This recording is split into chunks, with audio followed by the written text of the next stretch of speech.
Hi hello എല്ലാവർക്കും പുതിയൊരു വീഡിയോയിലേക്ക് സ്വാഗതം. ഇന്ന് എളുപ്പത്തിൽ തയ്യാറാക്കാൻ പറ്റിയ ഒരു ചമ്മന്തിയുടെ റെസിപ്പിയാണ്. ഇഡ്ഡലിക്കും ദോശയ്ക്കും ഒരുപോലെ ഉപയോഗിക്കാൻ പറ്റുന്ന ടേസ്റ്റി ആയിട്ടുള്ള ചമ്മന്തി എങ്ങനെയാണ് ഉണ്ടാക്കുന്നത് നമുക്ക് നോക്കാം. അതിലേക്ക് ഒരു പാൻ അടുപ്പിലേക്ക് വെക്കുക. പാൻ ഒന്ന് ചൂടായി വരുമ്പോഴേക്കും കുറച്ച് വെളിച്ചെണ്ണ ഒഴിച്ചു കൊടുക്കാം. അതിലേക്ക് ഒരു 1/4 കപ്പ് പൊട്ടുകടല, ഒരു 3 പച്ചമുളക്, 4 വെളുത്തുള്ളി ഇട്ട് കൊടുക്കുക. അതിനുശേഷം 4-5 ചെറിയ ഉള്ളി മുഴുവനായിട്ടും, ഒരു ചെറിയ പീസ് ഇഞ്ചി കട്ട് ചെയ്തും, ഒരു തണ്ട് കറിവേപ്പിലയും കൂടി ഇട്ട് നമുക്ക് ഒന്ന് നന്നായിട്ട് വഴറ്റി കൊടുക്കാം. അതൊന്ന് മൂത്ത് വരുമ്പോൾ നമുക്ക് 1 കപ്പ് തേങ്ങ അതിലേക്കിട്ട് ഒന്ന് വാട്ടിയെടുക്കാം.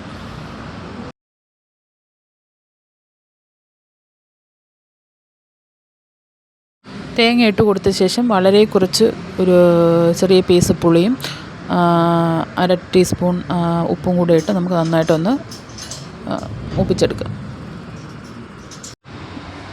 ഒരുപാട് മൂത്ത് പോകണ്ട. തേങ്ങ ഒന്ന് വാടി വന്നതിന് ശേഷം തണുക്കാൻ വയ്ക്കുക. തണുത്തതിന് ശേഷം ഒരു ജാറെടുക്കുക, അതിലേക്ക് ഇത് ഇട്ട് കൊടുക്കുക.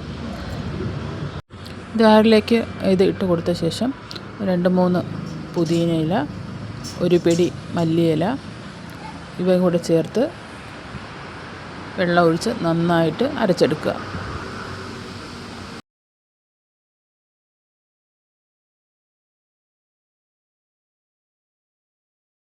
നന്നായി അരച്ചെടുത്ത ഈ ചമ്മന്തി ഒരു ബൗളിലേക്ക് മാറ്റാം. നിങ്ങളുടെ ആവശ്യത്തിനനുസരിച്ച് വെള്ളം കൂട്ടുകയോ കുറയ്ക്കുകയോ ചെയ്യാം. ഞാനിവിടെ ശകലം വെള്ളം കൂടെ അതിലൂടെ ചേർത്തിട്ടുണ്ട്. ഈ പരുവത്തിനാണ് ഞാൻ ചമ്മന്തി എടുത്തിട്ടുള്ളത്. ഇനി നമുക്കിതിലേക്ക് താളിച്ചൊഴിക്കാം. അതിലേക്ക് ഒരു പാൻ അടുപ്പിലേക്ക് വയ്ക്കുക. അതിലേക്ക് കുറച്ച് എണ്ണ ഒഴിച്ച് കൊടുക്കുക. കൊടുത്ത ശേഷം കടുക് ഇട്ട് കൊടുക്കുക. അതൊന്ന് പൊട്ടി വരുമ്പോഴത്തേക്ക് 1 സ്പൂൺ പൊട്ടുകടല ഇട്ട് കൊടുക്കുക. അതൊന്ന് മൂത്ത് വരുമ്പോൾ വറ്റൽമുളക്, കറിവേപ്പില എന്നിവയോടുകൂടി മൂപ്പിച്ച് എടുക്കുക.